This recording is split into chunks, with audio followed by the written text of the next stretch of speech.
and I had a few people hit me up that said, "Yo, this inspired me to put out songs I've been holding on to," which was kind of the goal. You know what I mean? If I can inspire one person to share their art with the world, it was a massive success. So to hear somebody else say like this inspired me to put out music that I've been holding on to was really cool to hear. So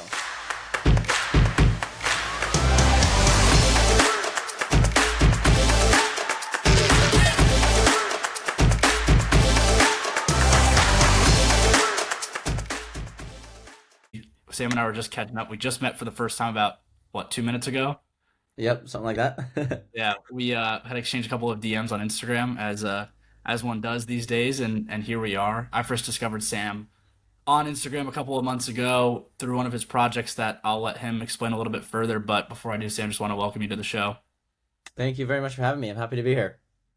Beautiful. Well, Sam was saying he's based out of LA. Did you grow up in the LA area, or where are you from originally? I didn't. I was born in Arizona, and lived there till I was about 12, and then moved to Northern California, and then high school and college out there, and then moved to LA about 2018. Okay. Where in Arizona are you from? Just south of Phoenix. Was born in Mesa. Lived in a little town called Queen Creek. It was a little town at the time, but Phoenix is kind of blown up. But yeah, a little small little town called Queen Creek is where I lived. Beautiful. And then why'd you move up to San Fran, or I guess Northern California area? I assumed San Fran. Just family was moving over there. A lot of family in Northern California, so we just kind of picked up when I was about 12 and moved out there just to be around more family and other opportunities and stuff. Beautiful. Well, I'll give you a chance to introduce yourself maybe to my audience who aren't familiar with Yeah. you, and maybe they're not familiar with Sam, but maybe more familiar with Informal or your brand. Maybe. But I'll let you go ahead and fire it up. Yeah, so like you said, my name's Sam. I make music and produce and DJ as Informal. Artist project. It's electronic music is kind of the umbrella genre, but where exactly I fit in there is kind of a discussion that's always been up in the air. Some of it's house influence, some of it's a little more future bass, trap, indie electronic. So just kind of anything that's upbeat, bouncy, is kind of my groove. We were calling it electro summer for a while, just because everything kind of had that upbeat kind of beachy feel. But yeah, I've been making music as Informal since probably 2018. Love doing it, putting out a lot of music this year. So that's the main gig, performing as Informal, producing, writing with other people, mostly doing a lot of my own stuff. And then as the current day is a lot of content heavy stuff with the marketing. But yeah, just pursuing that whole dream as Informal. That's beautiful. How long have you been making music for? Got into music in college. I first started DJing.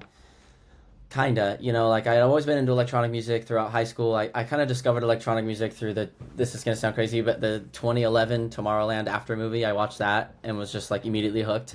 Got into electronic music really heavy then, and then it wasn't until I was in college where started going to more shows, started DJing, and then pretty quickly was wanted to learn how to make music more than just, playing it and mixing songs together really wasn't enough. So started making music probably 2016, like, just downloaded a cracked version of Ableton. I have it now legally, but just started messing around with it then, and then probably started really taking it seriously 2018, right when I was about to finish college, and was like, this is really what I want to do. Started putting out music, and then moved to LA. So it's been, six years now probably that I've been really making music. With a couple breaks here and there, just 'cause live stuff comes up, but been really, really at it, hardcore, full time for the past like 3 years and some change probably. Were you always were you a musical kid growing up? Did you play any instruments, or was college when you first picked it up? Yeah, I really wasn't. I mean, I listened to a lot of music growing up. My mom and dad always had music on in the house, like old classic rock, Eagles, Beatles, Led Zeppelin, the Stones, stuff like that, Van Morrison, Leonard Skinner, but didn't really play growing up. My dad was always like, you need to play guitar, let's get you guitar lessons. I was never interested. I like riding dirt bikes and skating and, doing that kind of stuff. So I was like, I don't want to play guitar. Like, I want to go outside. Yeah, it wasn't until college that I really got into it and started. All of my music knowledge has been, in the box, really, like, as they say, like inside of Ableton and inside software. It wasn't until I was a few years into producing that I started to sit down and try to play piano and guitar and develop, like, working with instruments. But yeah, just kind of never really did it as a kid, but just kind of taught myself in Ableton, really. Super cool. Walk the audience through Ableton for someone that might not be familiar. I myself, Oh yeah, I yeah, know a bit, kind of in general, but get me smart on Ableton. yeah. Sorry, I always throw these just terms around. You know No, what I you're mean? But good. You're good. yeah. So That's what I'm Ableton doing. Ableton is a piece of software for creating music. You know, it's like if somebody was going to edit photos, they'd use Photoshop. If you want to make music, you use Ableton. It's like called a DAW, a digital audio workstation. So some people use Ableton, some people use FL Studio, some people use Logic, which is from Apple. Engineers usually use Pro Tools for recording, but so Ableton is just the program I use to make music. Solely because it's the first one I ever tried. I had a friend who made music in college, and I was like, "What program do you use?" Ableton. I was like, "All right, that's the one I'm using now." You know, never even tried any others. So it's just like a piece of software you make music inside of, and then you can write songs, create sounds in there. You use third-party software that other companies develop inside of Ableton as well. And then you record audio, vocals, guitar, everything into Ableton, and kind of mix and put everything together in Ableton. A lot of people use the same software to perform live. That's kind of Okay. how it was developed. It was originally developed. The product's actually called Ableton Live. It was originally developed as like a performance tool. So you could loop tracks on stage and stuff. A lot of times, if you go see a live band and they've got samples running and keys and vocals and they're chopping stuff up, they're using Ableton. But you can also use it to create tracks not live. So Okay. that's, Got it. yeah. All right. So you were in school. Where were you at school at that time when you were starting to get into music? That was in Chico, up north, California. Chico State was where I really got Nice. into it. Because they've got Okay. a So you big, got two. yeah. Go ahead. Go ahead. Well, I was just gonna say there's a big music scene up there. They got a music program at Chico, which not a lot of cool schools have. And then just being such a party school, so to speak, there's a big social scene. So there's a lot of music. Everyone's always listening to music, playing music, trying to be the first one on the new wave of whatever. And then not to mention the music program at school. There's just a lot of music going around. And my roommate freshman year actually was a music major, and so it's Okay. just always around. So it kind of just felt it didn't feel like the craziest thing in the world to get into music. I'd always liked music, was really into it, and then people around me, there was so much music going on. I was like, yeah, let's try it out. You know what I mean? So I'm fortunate that I had, I guess, that almost like outside reassurance, even though somebody wasn't like, you should go make music. There was so much around that it just felt like a natural thing to do. But yeah, I was Yeah. studying business up there. I wasn't studying music, studying business, but just doing music on the side. Got it. I've never really thought about this or maybe articulated this thought further, but it's interesting. So I went to school at Virginia Tech, and Virginia Tech's Okay. obviously known for the old school football program and also their engineering, more importantly, probably Hmm. for people's sake. But it's in Blacksburg, Virginia, Southwest Virginia, in the mountains, cold, dark. You occasionally get some beautiful spring, summer days, but for the most part, it almost makes sense that there's so many good engineers there because you're secluded, you're in this mountainous area versus being out at Right. Chico State. I mean, you're almost uh, have to be creative because you're out in the beautiful weather all the time. It almost is like a you're almost like a byproduct of your environment in a lot of ways. That I feel like it makes sense. There's so many creatives out there.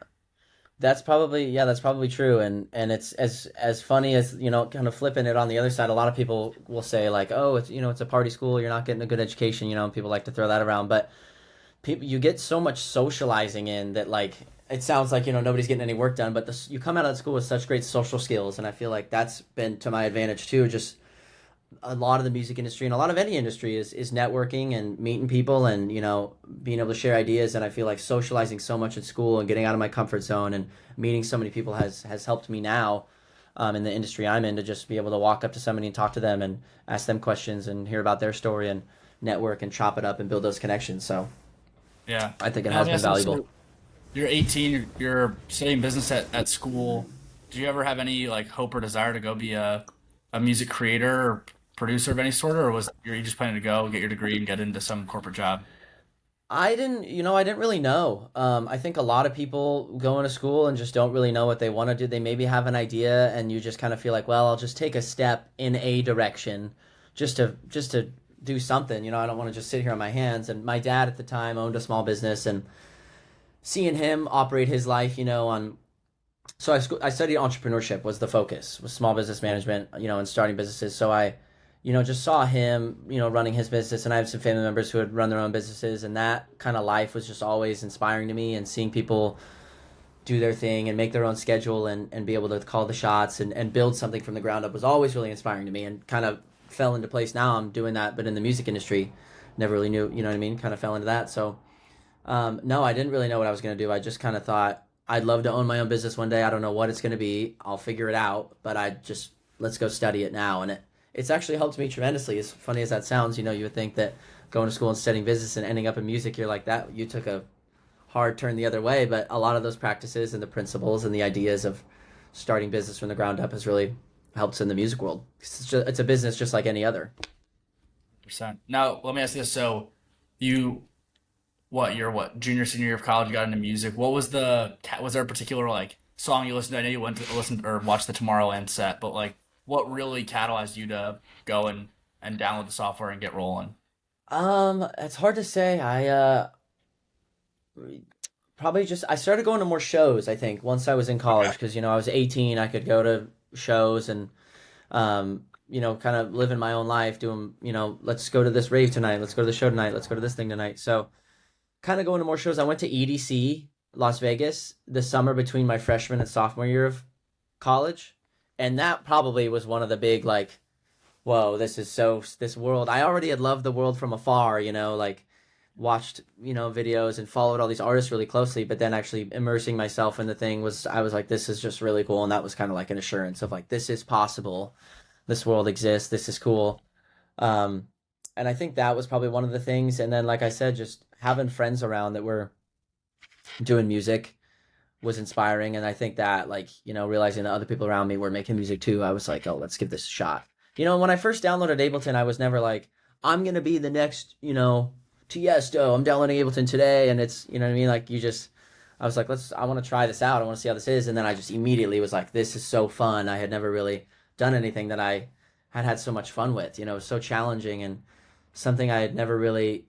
It wasn't like anything I'd done. Like I said earlier, I had never played music. I didn't understand music theory. I didn't understand chords or melodies. It was all learning from the ground up. Learning not only learning to use the software and learning to create sounds and mix, but also learning to play notes and chords and rhythms. And that whole learning experience was so exciting. And then the idea of being able to share that with people and was just so. It was just like inspiring and exciting to do, and I just immediately fell in love with it.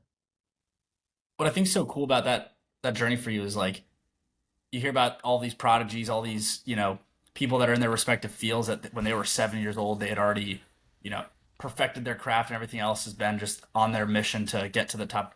But the fact you didn't pick it up till you were a full-on adult is pretty crazy. And the, learnings and growth you've had since then and seeing how your project has evolved, even in the couple months that I've been following you, has been pretty crazy. And so it's probably crazy for you to look back on. I mean, Thank you. again, I'm curious as like, in your shoes, so you get down with Ableton, you're learning this stuff. What was the first project you put out? What was that kind of journey like? As becoming a quote unquote artist at that point, you were just going from having this as a hobby on the side. At what point were you like, hey, this is something that I could actually see myself pursuing as a career? I And think career that. is a Oh yeah. crazy term, I guess. Like, you know what I mean? Like, Right. you say, hey, Yeah. this is be an immersive part of my life. Right. Great question. I think to break that up into two parts, I think there was the first time to the first part of the question, the first time I actually put out something and I was like, oh, I want to put something out as an artist.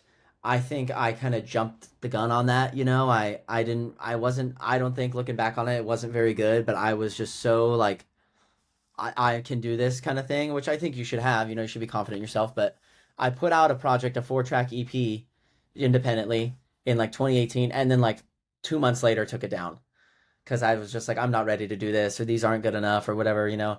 A lot of self doubt as everybody experiences, especially in the creative world.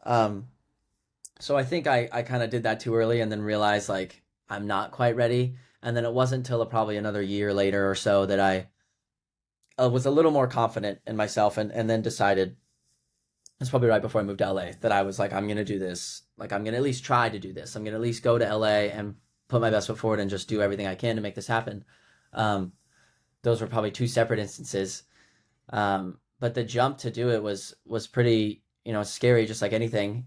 Taking a big leap of faith. Everybody around me is like, "What are you doing? This is crazy."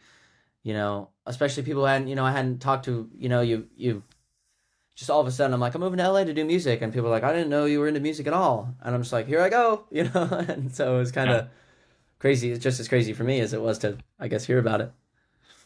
At what point did you, come with the concept of informal and follow down that path a little further? So that's an interesting story too. I originally, when I started making music, was just kind of didn't really have a direction or didn't know what sound I wanted to go for. I didn't know who I wanted to be as an artist. You know, I was young.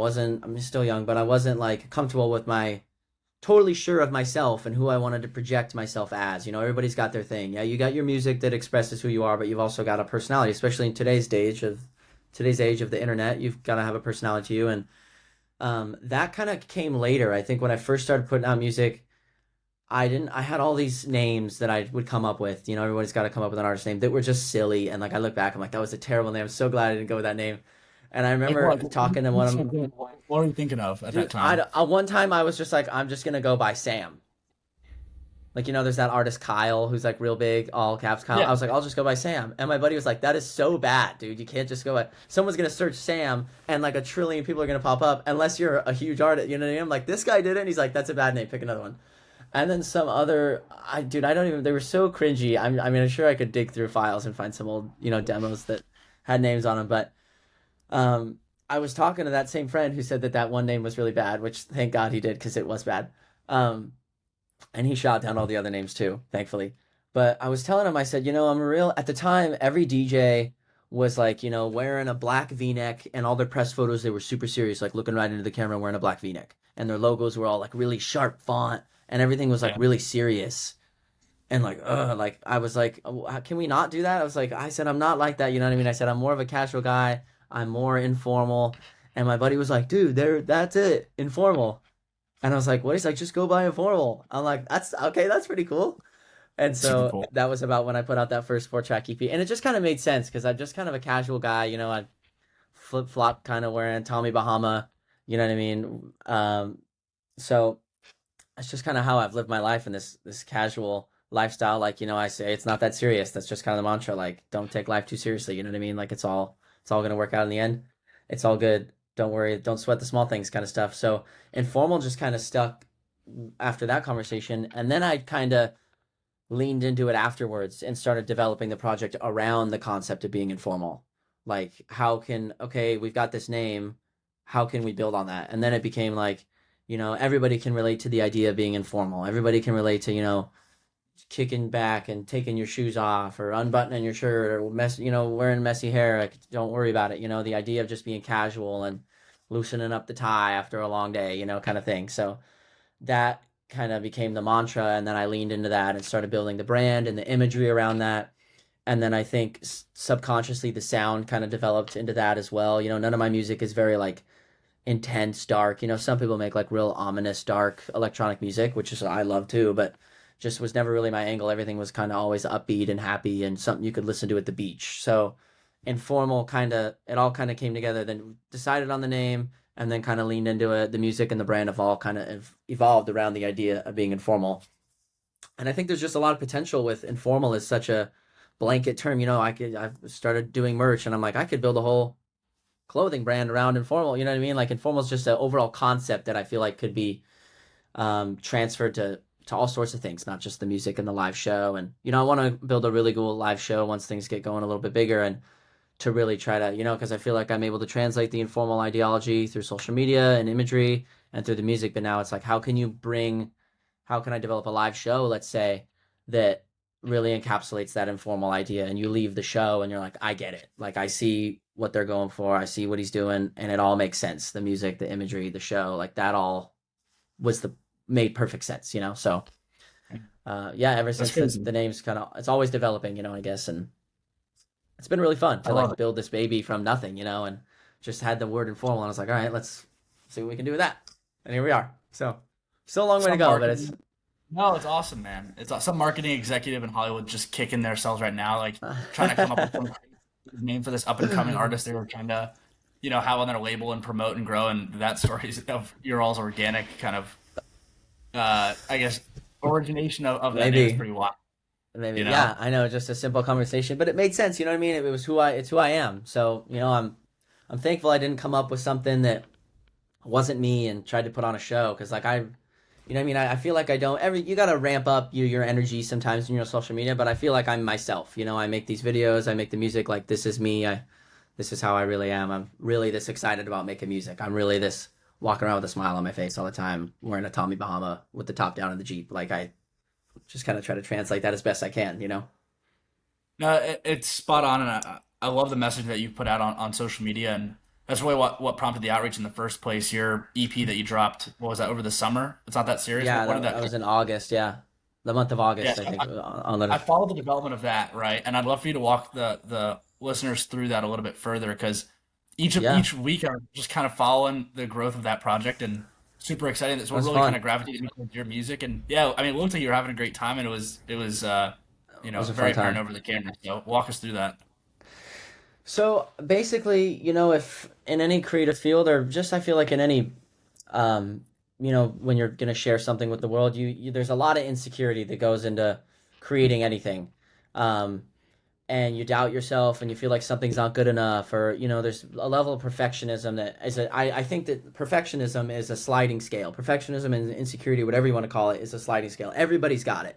There's nobody out there who doesn't have any insecurity or perfectionism about their work. You know what I mean? But some people have it so much that they never share anything because they're so worried about what people think, and some people don't really care as much. And so I think I was just trying to get away from that. And I had all this music sitting on my computer. You make music every day so often that you just have all these ideas, and you make 20 songs, maybe 20 ideas, and one of them makes it. And then there's always the ones that were the runners up that almost made it. And I just feel like I just was starting to pile up all this music that I would finish, and I was like, this isn't good enough, or this song is too simple, or this song is too cheesy, or this song is too whatever I had.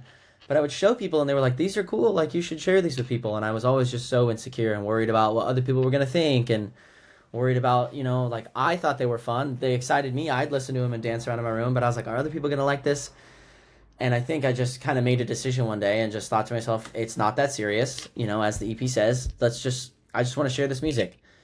And, you always want to have a good release plan and promote the song to some degree. And, you don't want to just willy nilly throw music out there because it'll a lot of times just fall on deaf ears. But for those songs, I was like, look, I'm either going to not put these songs out or I'm just going to rapid fire, just let them loose. So I just kind of picked the four, went through all the unreleased songs I had that I didn't feel like were going to be singles, that I was going to, do the full rollout, pre-release promo, make a bunch of reels and TikToks, send a press release out, pitch it to labels, pitch it to blogs. I didn't feel like they were ready for that, but I didn't want to not share them. So I kind of came up with this idea to just package the four songs together, and originally was gonna just drop them all at the same time. But then I was like, why not just do a fun rollout of just a song a week to just keep people on their toes? So just kind of dropped, picked the four songs like I said that I liked the best, and all the creative for the EP was all just film photos that I had taken on disposable cameras over the years, and then just had this girl Gina who works with me, who's just an awesome help. She's awesome, does like graphic design and photography and a lot of like marketing consulting for me. She just doodled over the top of them, and just the first draft of whatever she did, she just doodled little like motifs or like a little cocktail glass and like a little flamingo, and then like outlined the tree, and then just sent it back. I was like, that's good, that's fine. And so the whole mantra around the project, the concept of just releasing the songs and just letting them go, and then from that to the creative side of it and the art direction was all just, it's not that serious. And then the content was all explaining why I was doing the project, why I was releasing the music the way I was. And I think that the songs were all fun, upbeat songs. They're some of my favorite songs I put out, so I'm glad I put them out. And I think other people kind of having that story along with it probably helped a lot. Probably made people enjoy the music more, I think, because if you can listen to a song and know what the story behind it is, you feel like you have a better connection to the song and you enjoy it more for other reasons. And then that since then, I've kind of kept a lot of that. It's not that serious energy or mantra, so to speak, moving forward. I still had it before, but after doing that project and seeing the success and how much people liked that idea of just like releasing music and just getting it out there, I think I kind of still hung on to a bit of that.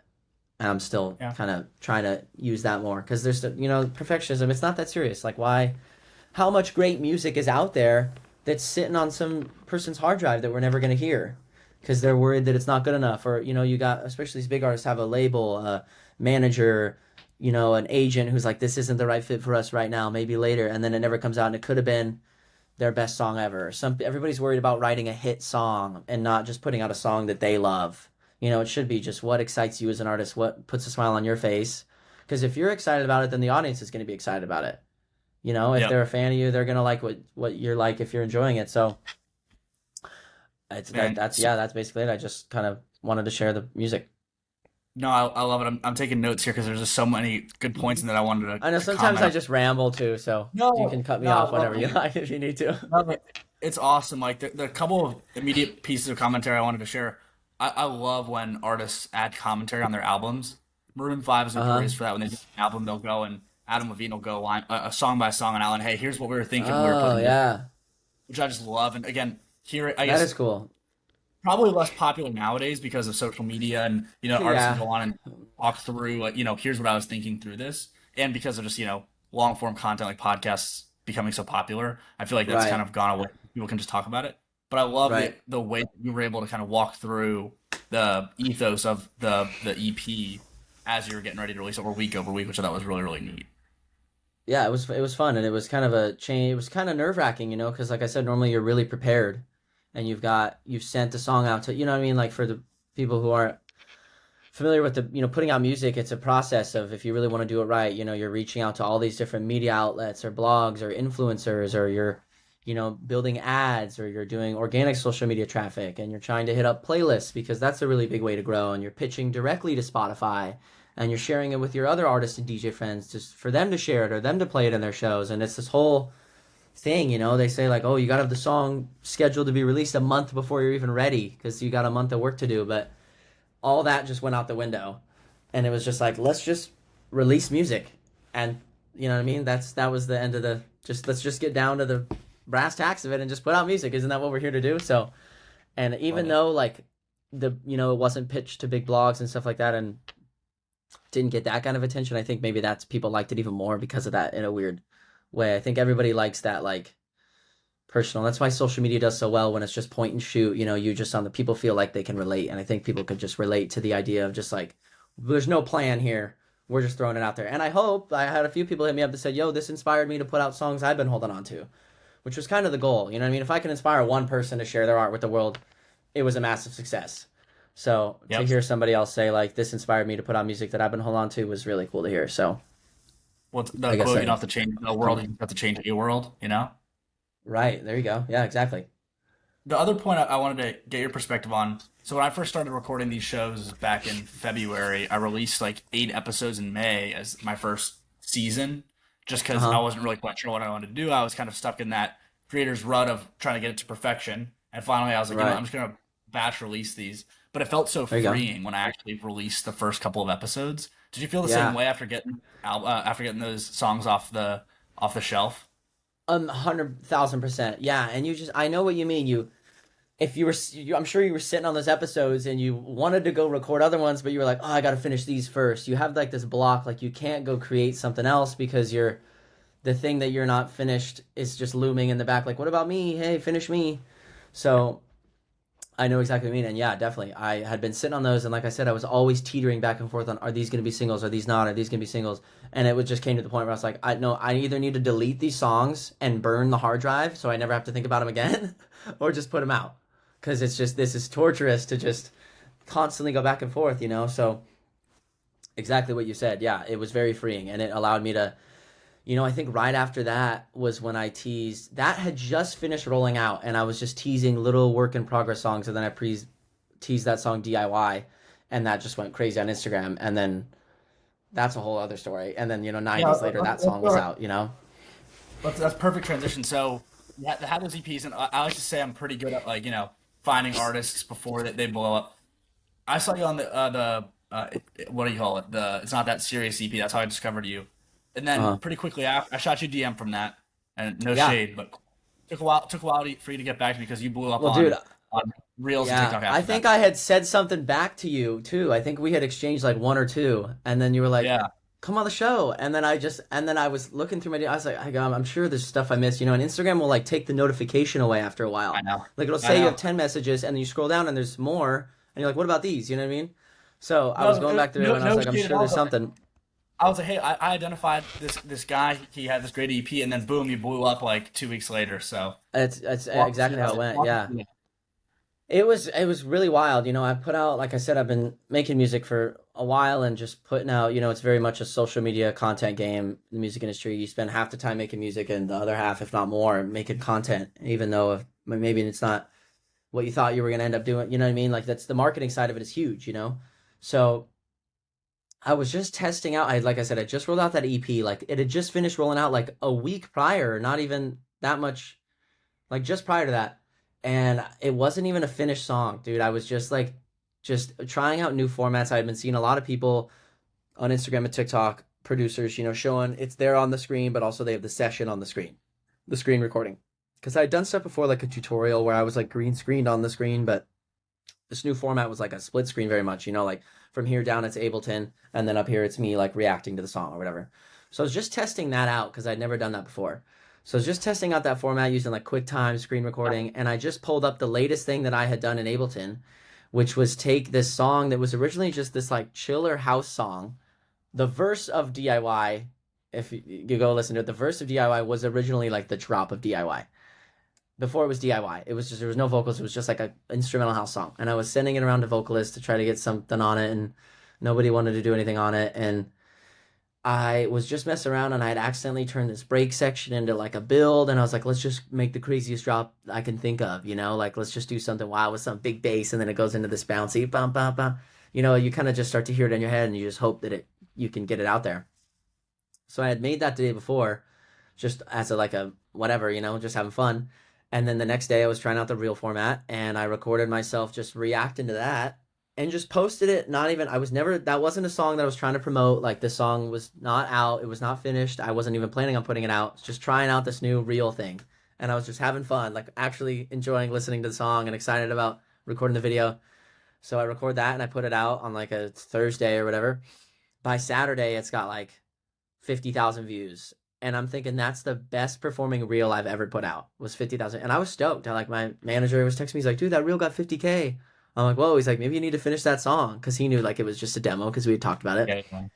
And I was like, yeah, maybe. And then like by an hour later, it's like at 100K. And then it's at 200K. And then I wake up in the morning and it's got like 600,000 views. And there's 1,000 comments. And we're like, what's going on, dude? Like, this is, you know what I mean? Like, of course, it's the one video where there's nothing like behind it. There's no link to go click to go listen to the song. I'm not trying to sell anything. I'm just having fun, just existing. You know what I mean? Like, not promoting anything. And pretty soon, it's the classic, like, drop this song, play the, we want to hear this song. Yeah. And so in 9 days from that video blowing up, like, pretty soon it's got 1.5 million views. I'm getting hit up by all these people I've always wanted to work with. Kind of a wild, surreal moment. Within 9 days, I had to finish the song.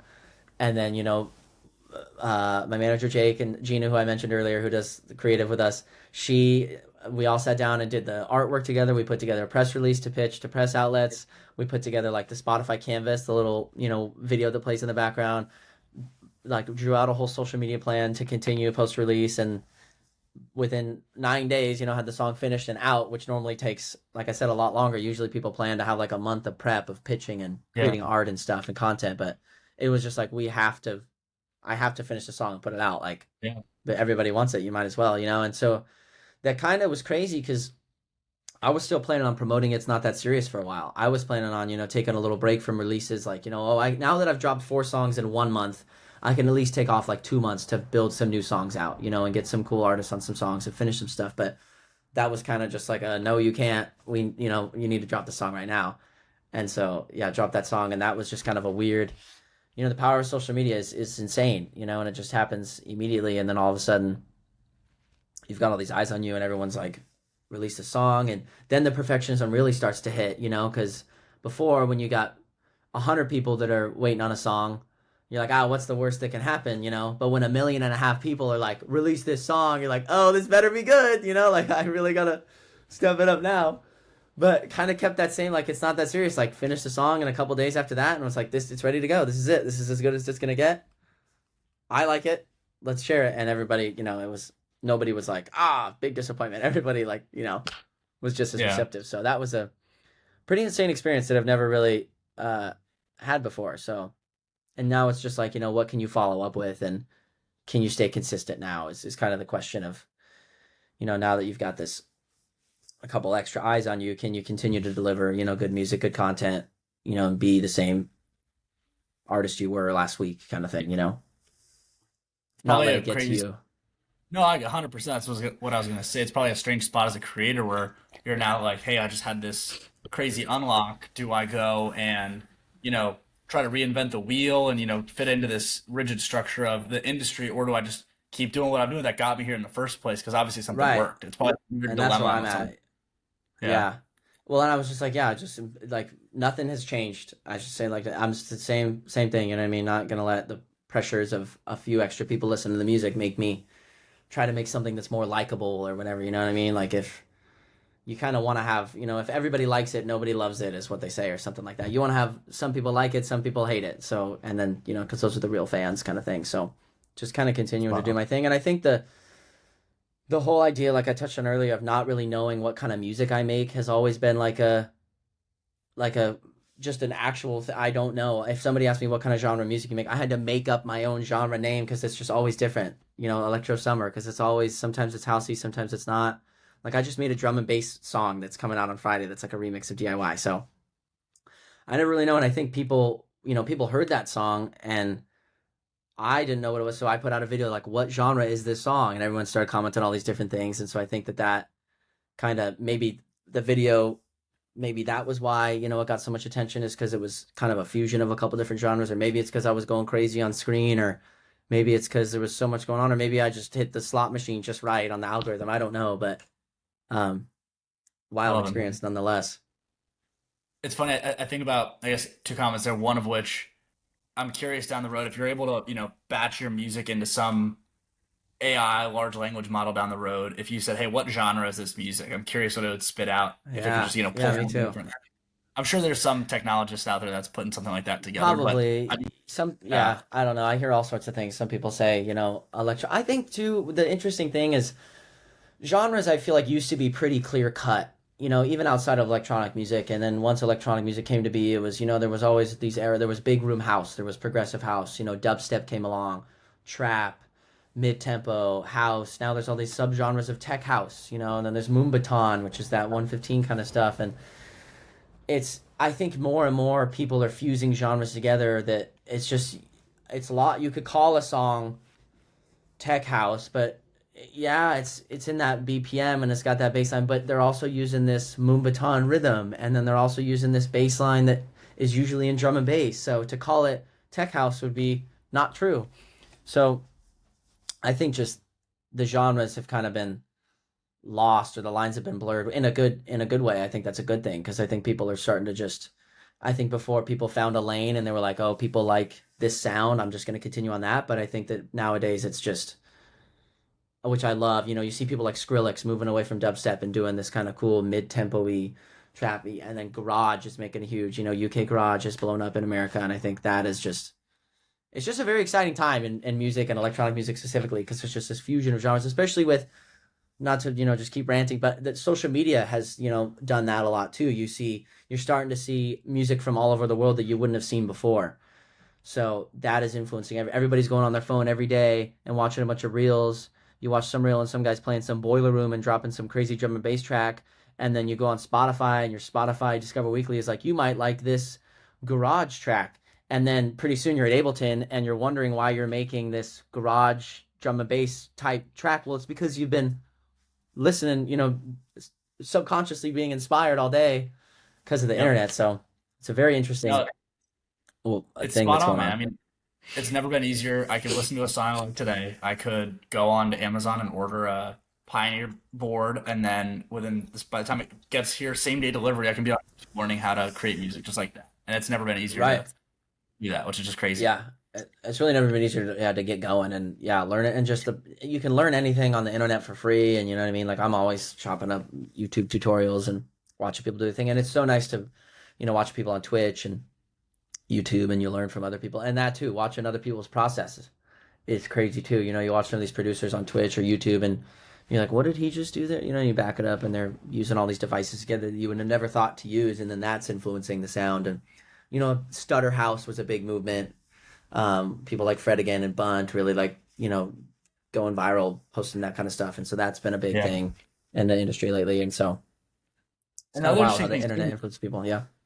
100%. No, I mean, that was exactly what I was going to say, right? Like, it's one thing to be able to go in and watch whatever creator you want to do on Twitch or YouTube do their magic, but then the comment sections are this whole other beast of learning, for better and for worse. Sometimes there's some chaos in there, but you can go in and Yeah, yeah, right? There can be a whole other conversation about, oh, this is this genre, oh, he's using this, and it's almost like its yeah. own little engine, you know?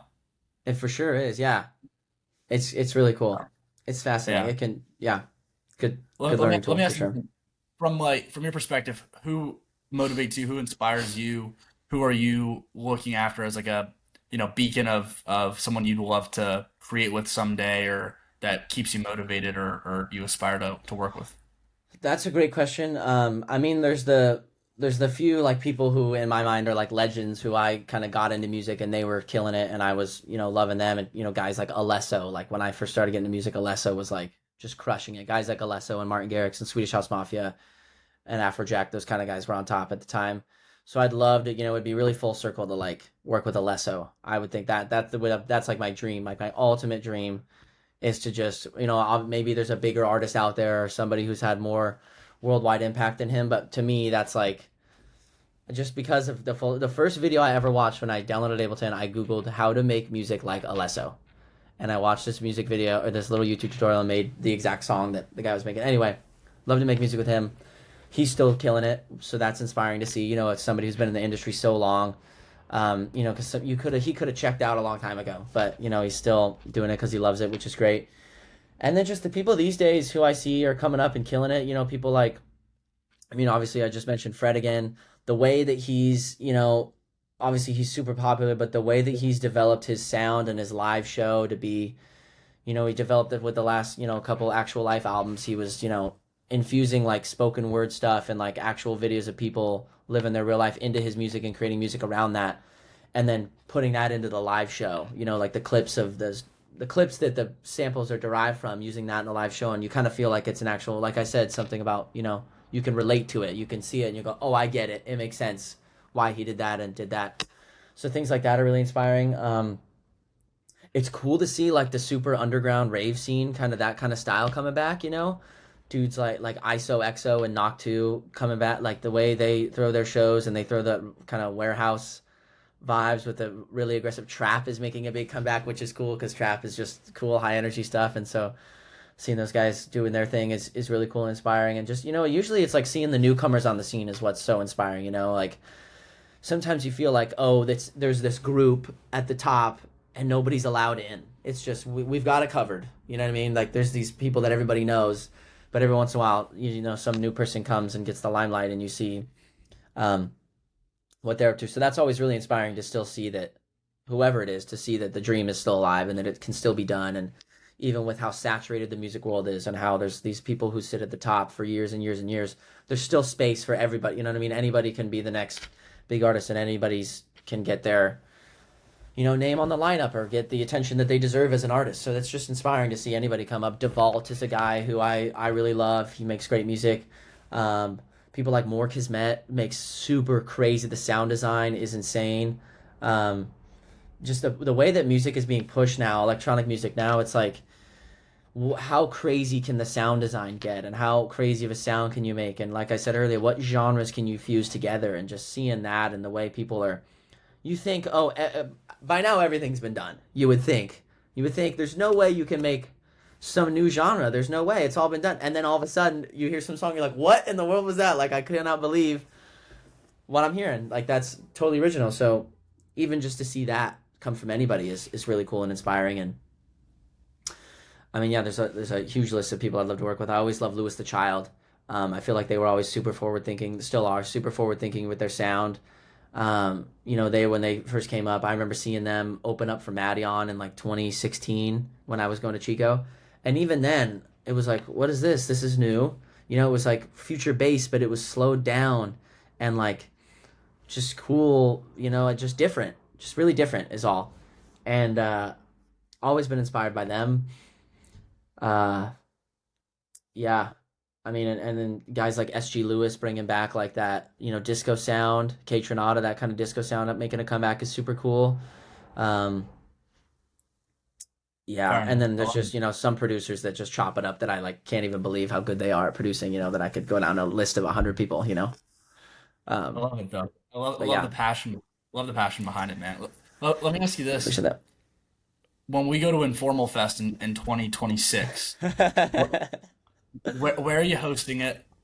What is going to be for food? Like what food vendor would you have? What type of Oh, food? that's And great. then what type of merch are you selling? One item. What are you selling? One item. Ooh, Yeah, just one item. it's definitely got On to it. be What are you somewhere. It's got to be somewhere warm for sure. yeah. Um, One item of merch. I don't know, a pair of flip flops maybe. Um, a Unique. Very, visor. very I unique. really like visors. I don't. I got a visor that sits on my speaker every day.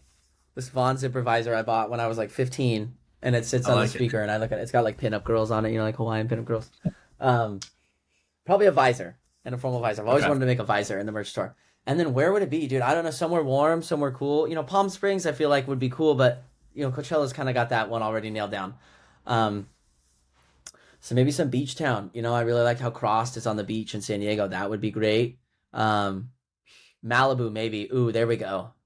Maybe throwing a little Okay. fit, a little beach fest in Malibu, selling visors. There's sushi. Hopefully, it's not too hot of a day, so we can sell sushi. We'll have good. We'll have And good then some refrigeration. We're good to some go. smoothies. Yeah. We'll get the catering. Make sure we got a Yeah. good catering Exactly. company. No, Yeah, sushi Nobu's coming to. smoothies. Yeah. Yeah, Yeah, man. Nobu. Well, yeah. We'll just do it right out in front of Nobu on the beach. Easy. Call it a day. Easy.